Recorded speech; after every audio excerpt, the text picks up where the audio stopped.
Hello students, Neena Hindi classes में आपका स्वागत है। आज हम डीएवी कक्षा छठी हिंदी का पाठ 6 अनोखा वरदान पढ़ेंगे, जिसके लेखक मनोज दास जी हैं। यह कहानी एक राजा की है जिनका नाम विजय सिंह था। वे राजा अपनी प्रजा का बहुत ही ख्याल रखते थे और एक बार उन्होंने कुछ नवयुवकों को वरदान देने का वादा कर दिया।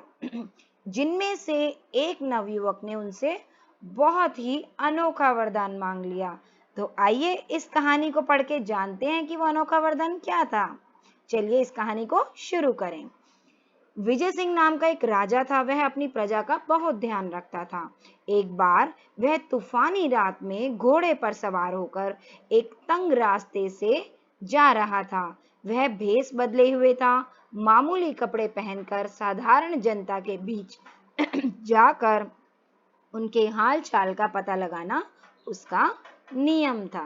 ठीक है, तो उस राजा का नाम था विजय सिंह और वो अपनी प्रजा का बहुत ही ध्यान रखता था और वो भेष बदलकर अपनी प्रजा के बीच में जाता था और उनका हाल चाल का पता लगाता था। ये उसका नियम था, मतलब रेगुलर वो ऐसा करता था।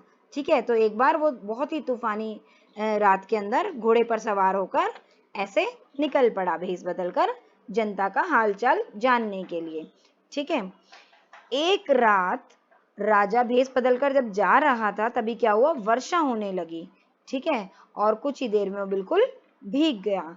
लेकिन उसको इस बात की बिल्कुल भी चिंता नहीं थी और उसको अंधेरे की भी परवाह नहीं थी कि तूफानी रात है, बारिश हो रही है, अंधेरा हो रहा है। उसने इस किसी बात की परवाह नहीं करी। वह धीमे धीमे लेकिन सावधानी से चल रहा था। ठीक है, क्योंकि बारिश हो रही थी तो बहुत ही सावधानी से चल रहा था।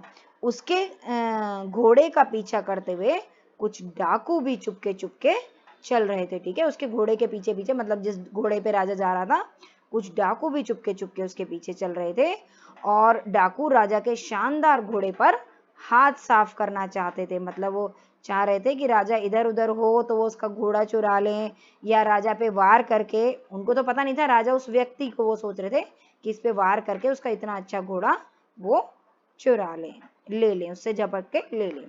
ठीक है, ऐसा वो डाकू सोच रहे थे, कोशिश कर रहे थे। अचानक डाकुओं ने क्या किया, राजा को घेर लिया। अब राजा एक बार तो सख्ते में आ गया, मगर वह घबराया नहीं, मतलब हैरान हो गया लेकिन वो घबराया बिल्कुल भी नहीं। 6 डाकू उसके पीछे थे। ठीक है, और डाकुओं ने उसको घेर लिया लेकिन फिर भी वो घबराया नहीं। वह बच निकलने की तरकीब सोच रहा था कि इतने में क्या हुआ, घोड़े का खुर सड़क के गड्ढे में फंस गया। क्योंकि बारिश हुई थी और कीचड़ हो रहा था तो घोड़े का खुर, खुर मतलब नाखून होता है जो आपने देखा होगा, वो बड़ा ही हार्ड सा होता है, बहुत ही कठोर सा होता है, तो वो सड़क के गड्ढे में फंस गया। ठीक है, अभी जो डाकू थे वो राजा पर लपकने ही वाले थे, मतलब उस पर झपट्टा मारने ही वाले थे कि एक और से 6 नौजवान आ पहुंचे। ठीक है, राजा उनको जानता नहीं था। 6 नौजवान मतलब यंग बॉयज आ पहुंचे। उन्होंने देखा कि एक आदमी मुसीबत में है।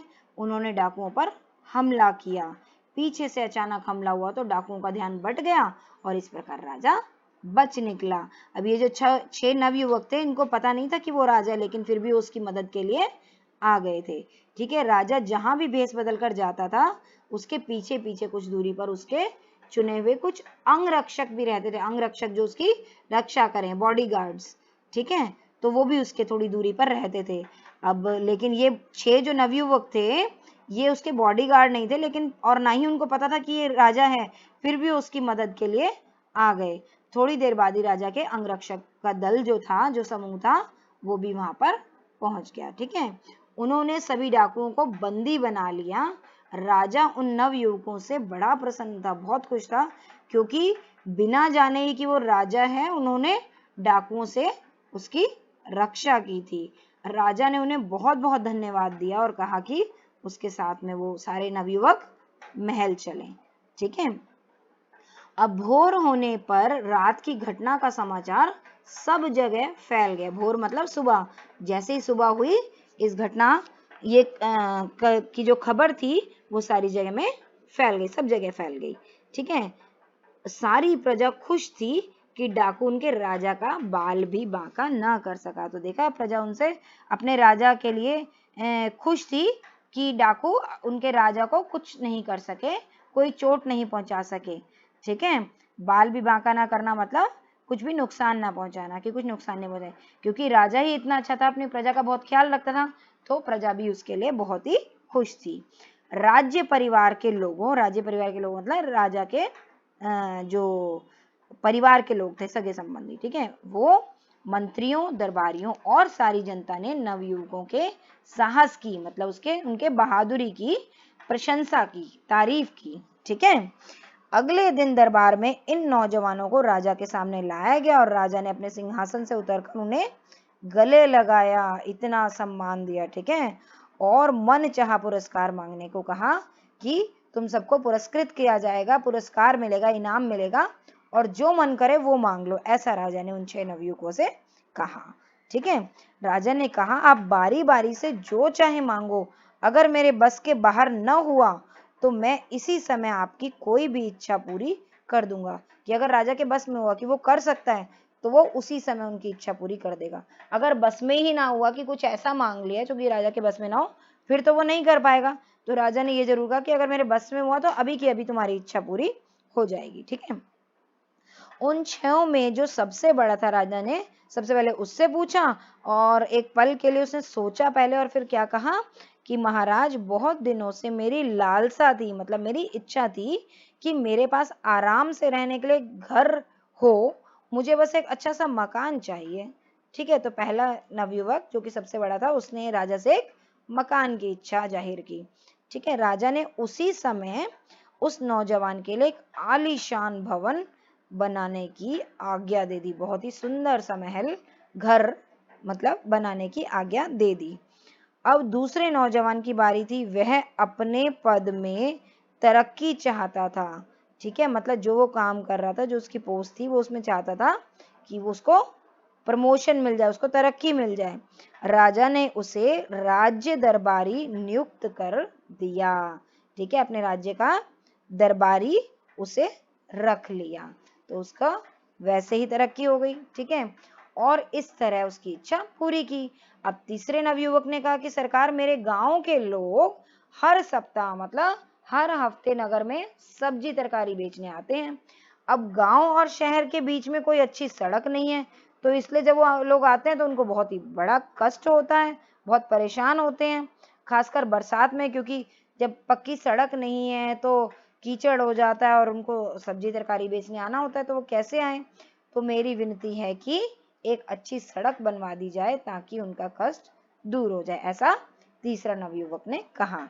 राजा ने उसी समय सड़क और पुलों का निर्माण कराने वाले मंत्री को हुक्म दिया कि फौरन सड़क बनाने का काम शुरू कर दिया जाए, और ऐसे तीसरे नवयुवक की इच्छा भी पूरी की। जब चौथे नौजवान से उसकी इच्छा पूछी गई तो वह शर्माते हुए बोला, वो शर्मा क्यों रहा है, क्योंकि वो कहता है कि महाराज आप मेरे पिता समान हैं। ठीक है, तो जैसे एक पिता से शर्माया जाता है, तो ऐसे ही वो शर्माते हुए बोला कि मैं एक सुंदर पत्नी चाहता हूँ। तो राजा ने क्या किया, राजा के विदूषक की एक सुंदर कन्या थी। विदूषक कौन होता है, जो हंसी मजाक करके, जिसे आजकल हम कॉमेडी कहते हैं, वो करके दरबारियों का मनोरंजन करता है। ठीक है, तो वो था, उसकी एक सुंदर सी कन्या थी। राजा ने विदूषक से सबसे पहले तो पूछा कि ठीक है, फिर उसने क्या करा, खुशी से उस नौजवान को अपना दामाद बनाना स्वीकार कर लिया, मतलब अपनी कन्या का विवाह उससे उसने करने का वादा कर दिया कि वो अपनी कन्या का विवाह उससे कर देगा, रिश्ता जोड़ दिया। ठीक है, अब छठे की बारी थी, नहीं 5वें की बारी थी, और 5वें नौजवान ने क्या मांगा राजा से, धन। उसी समय बोरों में सोना भरकर उसे राजा ने धन दे दिया। ठीक है, अब बारी आई छठे नौजवान की। उसने कहा महाराज मेरी बस यही इच्छा है कि जब तक मैं और आप जीवित रहें, मतलब वो छठा नौजवान और राजा जब तक जीवित रहे, वर्ष में एक दिन आप मेरे यहाँ अतिथि बनकर आए, मेहमान बनकर आए। कि जब तक वो नौजवान जीवित रहे और जब तक राजा जीवित रहे, तब तक वो साल में एक बार कम से कम उस नौजवान के यहाँ मेहमान बनकर राजा आए, अतिथि बनकर आए। ठीक है, इस अनोखी इच्छा को सुनकर सब हैरान रह गए। बहुत से लोगों ने नौजवान को मूर्ख समझा।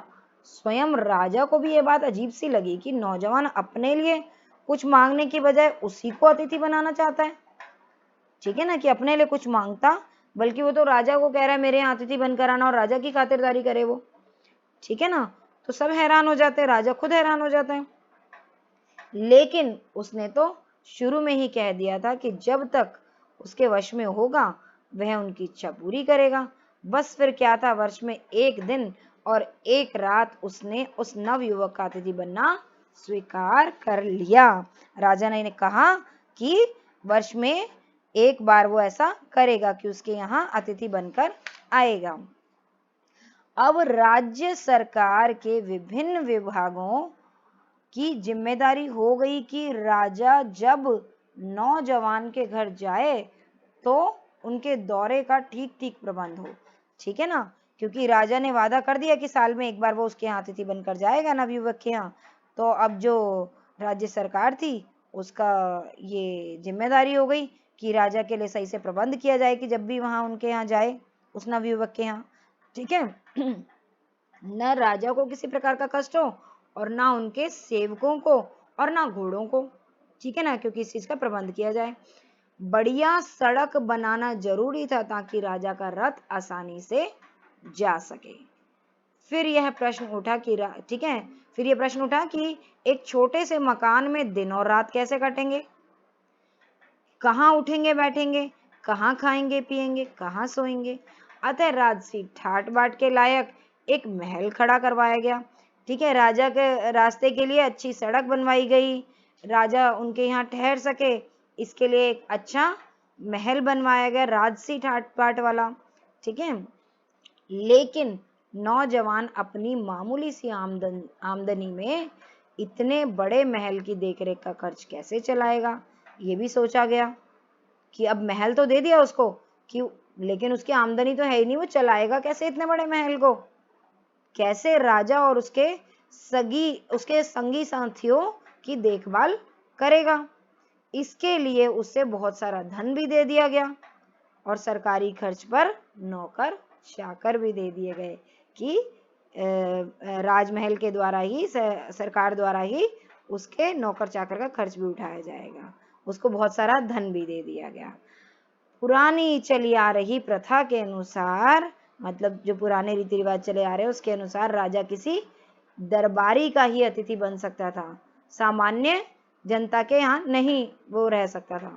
तो ये प्रथा चल रही थी, ये रीति थी। ठीक है, इसलिए उस नवयुवक को राज दरबारी की पदवी भी देनी पड़ी, मतलब उसे ये नौकरी भी दे दी गई राज दरबारी की।